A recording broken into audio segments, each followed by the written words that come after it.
दोस्तों, आप सभी का अपने YouTube channel K2N solution education में स्वागत है। आज आप सभी के बीच 22 फरवरी के करेंट अफेयर के कुछ महत्वपूर्ण प्रश्न लेकर आए हैं, जो आप सभी के बीच ये बहुत ही महत्वपूर्ण सीरीज होने वाला है, जिसमें SSC CGL 2021, UPSC 2021, BPSC 2021, NDA एक और नया अपडेट आया है, SSC MTS, RRB, NTPC, ये सभी के लिए महत्वपूर्ण ये सेशन होने वाला है। ठीक है, तो मेरे चैनल में अंत तक बने रहें और मेरे हर वीडियो को इसी तरह प्यार देते रहें। तो चलिए चलते हैं अपने आज के महत्वपूर्ण प्रश्न की ओर। जैसे मैं इसमें कई प्रकार के आप सभी के बीच प्रश्न लेकर आए हैं, जैसे अंतर्राष्ट्रीय मातृभाषा दिवस कब मनाया जाता है,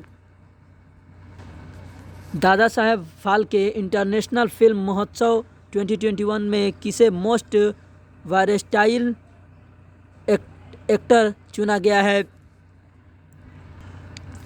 अमेजन इंडिया इलेक्ट्रॉनिक्स उत्पादों का निर्माण कहाँ करेगा। ये ऐसे ही कई प्रकार के आप सभी के बीच प्रश्न लेकर आने वाले हैं और आप सभी के बीच ये वीडियो प्रोवाइड करने वाले हैं। तो मेरे YouTube चैनल में बने रहें और चलिए चलते हैं अपने उन महत्वपूर्ण प्रश्नों की ओर। सेशन स्टार्ट करने से पहले एक मोटिवेशनल स्पीच आप सभी के बीच प्रस्तुत कर रहे हैं, जैसे कि सोचने से कहाँ मिलते हैं तमन्नाओं के शहर, सोचने से कहाँ मिलते हैं तमन्नाओं के शहर, चलना भी ज़रूरी है मंजिल को पाने के लिए। ठीक है, तो कोई भी चीज़ सोचने से नहीं होता है, उस राह पे चलना भी पड़ता है। किसी चीज़ को पाना है तो किसी चीज़ को खोना भी पड़ेगा, पाने के लिए कुछ खोना पड़ता है। ठीक है, तो इसी के साथ चलते हैं अपने आज के महत्वपूर्ण सीरीज की ओर। तो आपका पहला प्रश्न है कि अंतर्राष्ट्रीय मातृभाषा दिवस कब मनाया गया। ठीक है, तो इसका आंसर आप सभी को भी आपको बताना है। तो अंतर्राष्ट्रीय मातृभाषा दिवस जो है वो 19 फरवरी को, ऑप्शन नंबर सी, यानी कि 19 फरवरी को मनाया गया है। ठीक है, देखिए इसके महत्वपूर्ण बातें जान लेते हैं। जैसे देखिए 21 फरवरी 2021 को विश्व स्तर पर अंतर्राष्ट्रीय मातृभाषा दिवस मनाया गया है। ठीक है, अंतर्राष्ट्रीय मातृभाषा दिवस जो है 2021 का विषय यानी कि फास्टरिंग मल्टीलिंग यूलिसी fostering multilingualism for inclusion in induction and society रखा गया है। ठीक है, जिसका इसका थीम था। ठीक है, इसमें है कि संयुक्त राष्ट्र शैक्षिक यानी कि वैज्ञानिक एवं सांस्कृतिक संगठन यूनेस्को ने वर्ष 1999 में अंतर्राष्ट्रीय मातृ दिवस को मनाने की घोषणा की थी। तो ये जो है 1999 में ही यह घोषणा की गई थी, या अंतर्राष्ट्रीय मातृभाषा दिवस मनाने की घोषणा की गई थी। केंद्रीय शिक्षा मंत्रालय ने वर्ष 2015 से मातृभाषा दिवस हर साल मनाने की घोषणा की है। ठीक है, तो केंद्रीय शिक्षा मंत्रालय ने कब की है, 2015 में हर साल मातृभाषा दिवस मनाने की घोषणा की है। इसी के साथ चलते हैं अगले प्रश्न की ओर। दादा साहेब फाल्के इंटरनेशनल फिल्म महोत्सव 2021 में किसे मोस्ट सर्वेटाइन एक्ट चुना गया है। ठीक है, तो किसे चुना गया है, तो आप सभी के बीच ये 4 ऑप्शन है। इस 4 ऑप्शन में से कमेंट बॉक्स में पहले कमेंट करके बताइए कि कौन सा इसमें से आंसर होगा। तो चलिए हम बताते हैं इसका आंसर क्या होगा। इसका आंसर होगा के मनन। ठीक है, ऑप्शन नंबर ए, के मनन। महत्वपूर्ण इसके इम्पोर्टेंट पॉइंट क्या है कि भारतीय फिल्म अभिनेता के मनन को दादा साहेब फाल्के इंटरनेशनल फिल्म प्रोत्साहन महोत्सव 2021 के मोस्ट वर्सेटाइल एक्टर का खिताब दिया गया है। ठीक है, दादा साहेब फाल्के इंटरनेशनल अवार्ड के अलावा के मनन ने अपने विशाल करियर में बहुत से पुरस्कार जीते हैं। दादा साहेब फाल्के इंटरनेशनल अवार्ड में बेस्ट फिल्म तानाजी और बेस्ट एक्टर अक्षय कुमार और बेस्ट अभिनेत्री दीपिका पादुकोण चुनी गई हैं। ठीक है, तो बेस्ट फिल्म कौन? तानाजी, और बेस्ट एक्टर अक्षय कुमार और बेस्ट एक्ट्रेस जो है दीपिका पादुकोण को चुना गया है दादा साहेब फाल्के इंटरनेशनल अवार्ड के लिए। ठीक है, इसी के साथ चलते हैं अगले प्रश्न की ओर। अगला प्रश्न कि अमेज़न इंडियन इलेक्ट्रॉनिक्स उत्पादों का निर्माण कहाँ करेगा? तो ये रहा आप सभी के बीच 4 ऑप्शन। कमेंट बॉक्स में कमेंट करके बताइए कि इसमें से आंसर क्या होगा। तो इसका आंसर होगा चेन्नई। कौन होगा? चेन्नई। ठीक है, ठीक है। हालांकि online e commerce company Amazon Indian ने भारत के चेन्नई शहर में कंपनी के इलेक्ट्रॉनिक उत्पादों का निर्माण शुरू करने की घोषणा की है। अमेज़न कंपनी भारत में अमेज़न फायर टीवी स्टिक का निर्माण कार्य इलेक्ट्रॉनिक उत्पादों की मैन्युफैक्चरिंग की शुरुआत इस प्लांट में करेगी।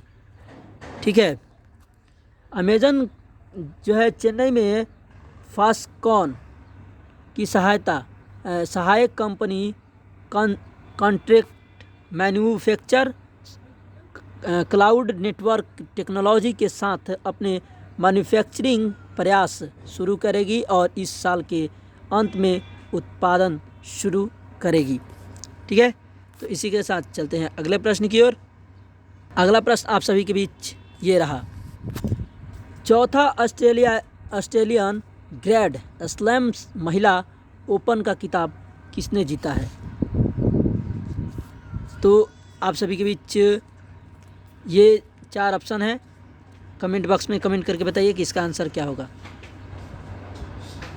तो चलिए हम बताते हैं, इसका आंसर होगा सी, नाओमी ओसाका। ठीक है, नाओमी ओसाका, ऑप्शन नंबर सी।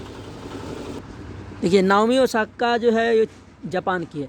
जापान की नाओमी ओसाका ने जेनिफर ब्रेडी को हराकर चौथा ग्रैंड स्लैम खिताब ऑस्ट्रेलिया ओपन में महिला एकल का खिताब जीता है। नाओमी ओसाका ने वर्ष 2019 और वर्ष 2020 में यूएसए ओपन में ग्रैंड स्लैम खिताब अपने नाम दर्ज किया था। उन्होंने मेलबर्न में 6-4 से हराया था और 6-3 से जेनिफर ब्रेडी को हरा कर यह खिताब अपने नाम किया था। ठीक है, तो मेलबर्न को 6-4 से और जेनिफर ब्रेडी को 6-3 से हरा कर यह किताब अपने नाम की थी। ठीक है, मेलबर्न में आयोजित इस ऑस्ट्रेलियाई ओपन किताब की जीत के बाद यह उनका दूसरा किताब था। ठीक है, तो ये इनका दूसरा किताब था जो अपने नाम कर ली हैं। इसी के साथ चलते हैं अगले प्रश्न की ओर। अगला प्रश्न है कि अरुणाचल प्रदेश राज्य ने अपना स्थापना दिवस कब मनाया है? ठीक है, तो ये रहा आप सभी के बीच 4 ऑप्शन और कमेंट बॉक्स में कमेंट करके बताइए पहले कि इसका आंसर क्या होगा। तो इसका आंसर होगा, तो चलिए हम बताते हैं, इसका आंसर होगा ऑप्शन नंबर ए, 20 फरवरी को। ठीक है, 20 फरवरी को जो है अरुणाचल प्रदेश ने अपना स्थापना दिवस मनाया है। 20 फरवरी को भारत के उत्तर पूर्वी राज्य मिजोरम अरुणाचल प्रदेश राज्य ने अपना स्थापना दिवस मनाया है। 20 फरवरी को मिजोरम राज्य को 1987 में भारतीय संविधान के 50वां संशोधन के साथ भारत का 23वां राज्य घोषित किया गया था। ठीक है, तो ये जो है 50वां संविधान संशोधन के तहत जो था मिजोरम राज्य को 1987 में भारत का जो है 23वां राज्य घोषित किया गया था। मिजोरम का राजधानी जो है ऐज्वाल है और यहाँ के वर्तमान गवर्नर जो हैं PS श्रीधरन है और यहाँ के वर्तमान मुख्यमंत्री जो है जोरमथंगा है। ठीक है, कौन है? जोरमथंगा। इसी के साथ चलते हैं अगले प्रश्न की ओर। अगला है कि international press institute of India award 2020 किसने जीता है? तो ये रहा आप सभी के बीच 4 ऑप्शन, और कमेंट बॉक्स में कमेंट करके बताइए कि इसका आंसर क्या होगा। तो चलिए हम बताते हैं, इसका आंसर होगा Ritika Chopra, option number B. कौन होगा? रितिका चोपड़ा। रितिका चोपड़ा ने international press institute of India award 2020 जीता। यह पत्रकारिता में उत्कृष्टता के लिए दिए जाने वाले पुरस्कार है। ठीक, दीपिका चोपड़ा को वर्ष 2019 में लोकसभा चुनाव के दौरान चुनाव आयोग के कामकाज पर उनकी कहानियों के लिए यह पुरस्कार दिया गया था।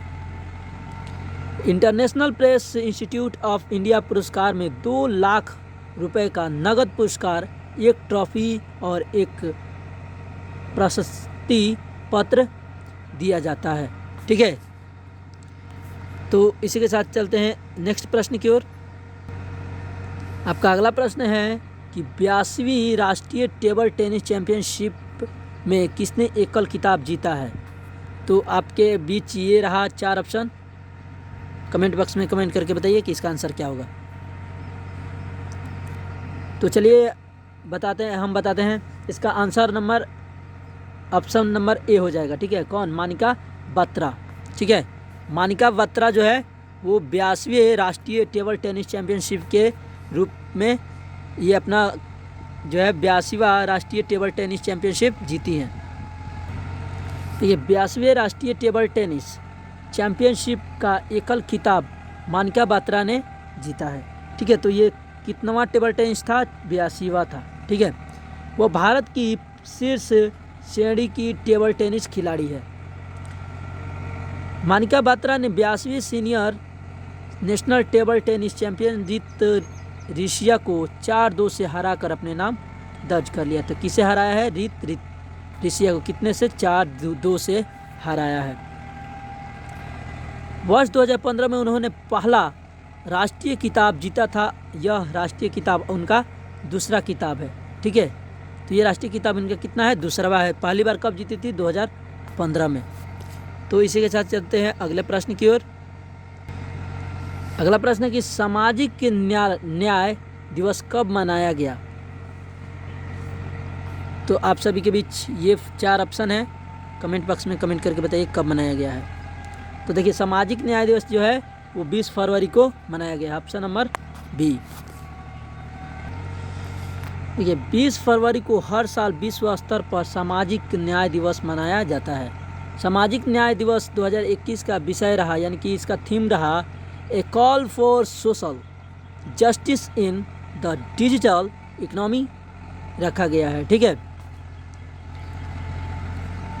सामाजिक न्याय दिवस को मनाने का मुख्य उद्देश्य गरीबी, दुष्कर्म, लैंगिक समानता, बेरोजगारी जैसे सामाजिक न्याय के मुद्दे को बढ़ावा देना और उनके उससे निपटने की क्षमता को पहचानना रखा गया है। ठीक है, तो ये मनाने का मुख्य उद्देश्य था, यही है इसका उद्देश्य। देखिए, अंतर्राष्ट्रीय श्रम संगठन का मुख्यालय जो है वो जिनेवा में है। ठीक है, और अंतर्राष्ट्रीय श्रम संगठन के महानिदेशक जो है गाय राइडर हैं। ठीक है, कौन है? गाय राइडर। और ये जो इसकी स्थापना जो हुई थी वो 1919 में हुई थी, वर्ष 1919 में इसकी स्थापना की गई थी। तो इसी के साथ चलते हैं नेक्स्ट प्रश्न की ओर। अगला है कि किस राज्य ने मां समलेश्वरी तीर्थ के लिए 200 करोड़ रुपए के विकास पैकेज की घोषणा की है? तो किस राज्य ने?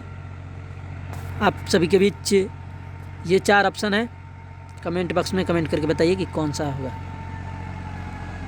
तो इसका आंसर हो जाएगा सी, उड़ीसा। उड़ीसा राज्य ने जो है समेश्वरी तीर्थ के लिए 200 करोड़ रुपए के विकास पैकेज की घोषणा की है। उड़ीसा राज्य की सरकार ने मां समलेश्वरी तीर्थ के लिए 200 करोड़ रुपए के विकास राहत पैकेज की घोषणा की है। समलाई परियोजना यानी कि समेश्वरी मंदिर क्षेत्र प्रबंधक और अस्थायी अर्थव्यवस्था पहल के तहत 12 एकड़ के मंदिर परिसर का निर्माण किया जाएगा। ठीक है, तो कितना 12 एकड़ का मंदिर का निर्माण किया जाएगा। इस विकास परियोजना में पश्चिम उड़ीसा के पीठासीन देवता मां समेश्वरी की 16वीं शताब्दी के मंदिर के आसपास की 108 एकड़ भूमि का विकास शामिल किया जाएगा। ठीक है, इसी के साथ चलते हैं नेक्स्ट प्रश्न की ओर, और ये आज का अंतिम प्रश्न है। तो देखिए, किस देश ने 21 प्रतिष्ठित व्यक्तियों को एकुशी पदक सम्मान दिया है? तो आप सभी के बीच ये 4 ऑप्शन है, कमेंट बॉक्स में कमेंट करके बताइए कि ये इसका आंसर क्या होगा। तो इसका आंसर हो जाएगा सी, बांग्लादेश। ओके, बांग्लादेश की प्रधानमंत्री शेख हसीना ने ढाका में आयोजित 21 प्रतिष्ठित व्यक्तियों के प्रतिष्ठित एकुशी पदक पुरस्कारों से सम्मानित किया गया है। ठीक है, एकुशी पदक पुरस्कार 21 फरवरी को आयोजित बांग्लादेश के भाषा आंदोलन के शहीदों को सम्मानित करने के लिए मनाए जाने वाले दिवस के उपलक्ष्य में जारी किया गया है। एकुशी पदक पुरस्कार बांग्लादेश का दूसरा सर्वोच्च नागरिक पुरस्कार है। इस पुरस्कार के विजेताओं को स्वर्ण पदक के साथ 4 लाख टीके और प्रमाण पत्र दिया जाता है। ठीक है, तो आज का ये महत्वपूर्ण सेशन खत्म हुआ। मैं सेशन खत्म करने से पहले एक आप सभी के बीच और मोटिवेशनल स्पीच रखना चाहता हूँ, और इसी मोटिवेशनल स्पीच के साथ अपना आज का सेशन खत्म करूँगा कि बेहतर से बेहतर की तलाश करो, मिल जाए नदी तो समंदर की तलाश करो।